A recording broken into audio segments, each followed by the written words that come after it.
May tanong dyan. Hyperalimentation, TPN. Flow rate daw guys is 60 cc per hour. Tapos after 2 hours guys, yung patient mo daw, nasusok ka, tapos may severe headache. Ano daw gagawin mo? Most appropriate intervention. Guys, nasusuka na siya, tapos may headache. Anong gagawin mo? Increase the flow pa. O di ba gaga ka talaga?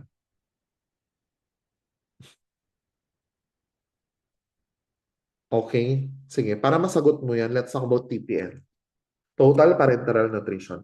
Guys, first thing to know about TPN is, what's the goal of TPN? To top the board exam. Di ba tumigil ka dyan? So guys, no, anong goal ng TPN natin?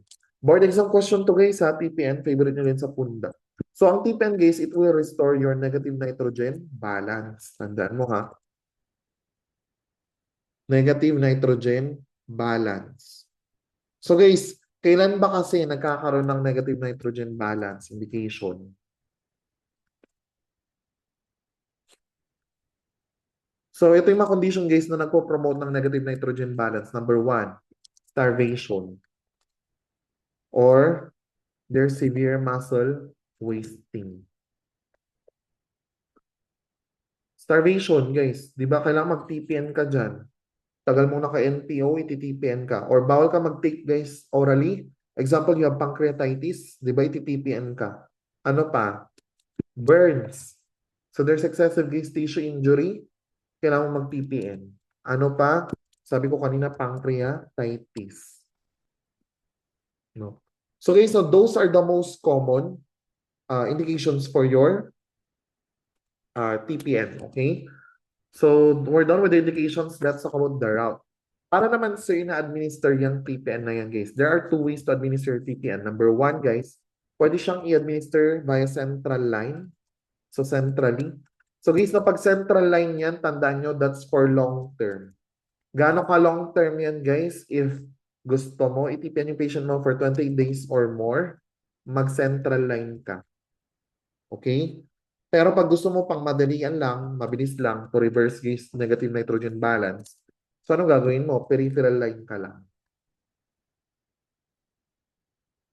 So for the peripheral line guys, again, gaano ka short term yan? So yung pang goal mo for usage of the TPN is for 14 days or less. Then mag-peripheral line ka. Next, important topic sa TPN guys, complications. Anong mga pwedeng mangyari guys sa TPN natin? So, sino ito? Sinong taong babantayan mo? Si Matilda. So, pwedeng magkaroon ng micronutrient deficiency. So, is although TPN will replace guys some of the energy sources mo like carbohydrates, fats, amino acids. So, some guys nutrients like your magnesium, ganyan, especially phosphorus. So, phosphorus deficient ang mga TPN solution. So, yun yung pwede niyang i-cause dyan. Guys, sa micronutrient deficiency na tinutukoy ko, especially phosphorus. Tandaan mo yan. What else?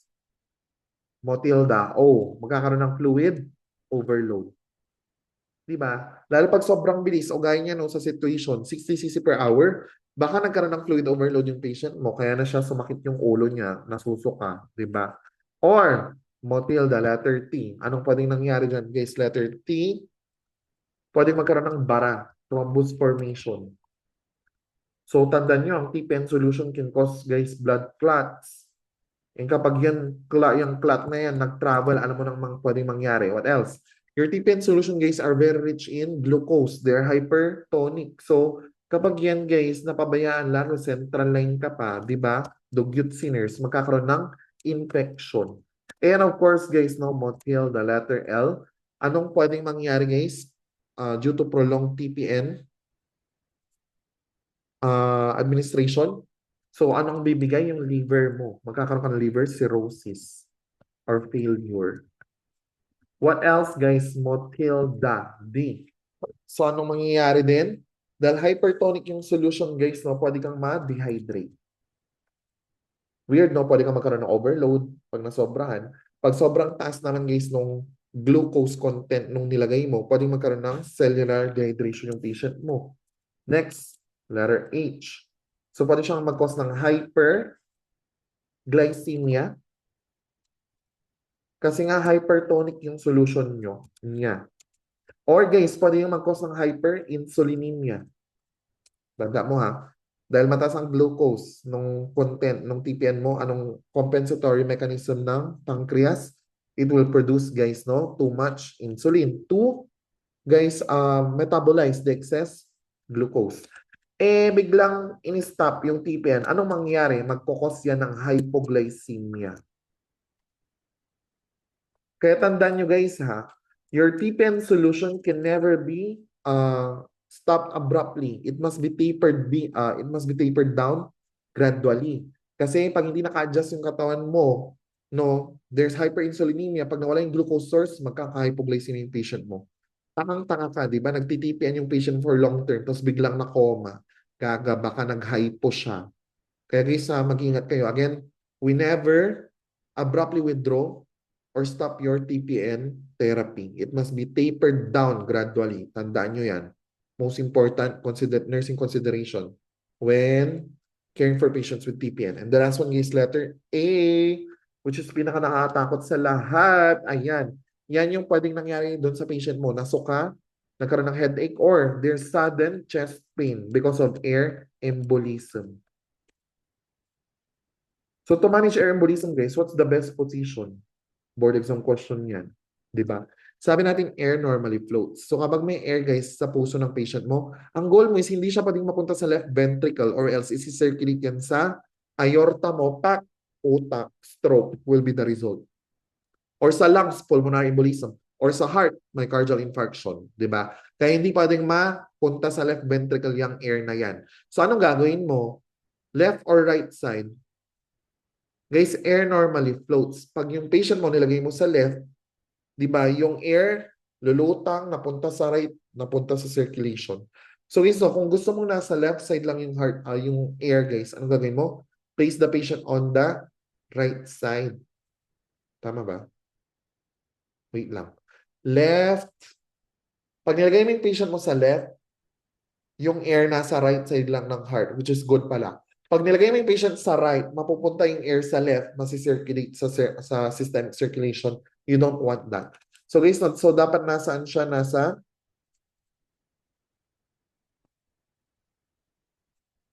left or right?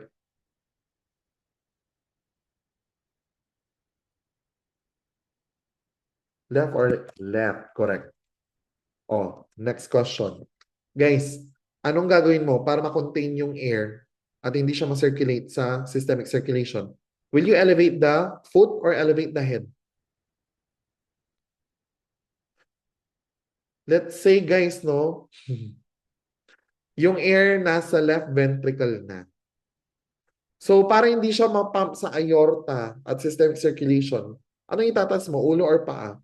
Pag tinaas mo yung ulo, di ba, lumutang siya sa aortic valve, aorta, systemic circulation na. Pag tinaas mo yung paa, guys, ma-maintain siya sa lower side ng left ventricle, hindi siya magsi-circulate. So, anong tawag mo doon? Elevate the foot or elevate the head? Guys, sumagot kayo sa chat box. Elevate the foot, elevate the head. Elevate the foot. Anong tawag mo sa position pag mas mataas yung paa sa ulo? Is it Trendelenburg, modified Trendelenburg, reverse Trendelenburg? Sagot? Foot is higher than the head. You call that Trendelenburg position. Pag reverse, mas mataas yung ulo. Pag modified, flat yung likod, naka-elevate yung paa. Modified T-Berg is best kapag shock ang case mo. Kapag air embolism, left Trendelenburg position is the best. Clear ba yun, guys? Naintindihan mo? Yes. So, anong nangyari dito? Pwedeng air embolism yung case mo. Guys, tandaan nyo, an ominous sign of air embolism, ominous sign, ibig sabihin delikado. Patient mo nagtitipian tapos patient complain of sudden chest pain. Bigla siyang nag-chest pain. Wala naman siyang history of angina or MI. Matakot ka na. Kasi that can be a sign of air embolism. So, anong gagawin mo? Stop the infusion immediately. Stop infusion, remove the TPN, notify the doctor para malaman nyo, guys. If nagkaroon talaga ng air embolism. To confirm, so doctor will perform visualization studies like X-ray. Clear ba yan, guys? Clear?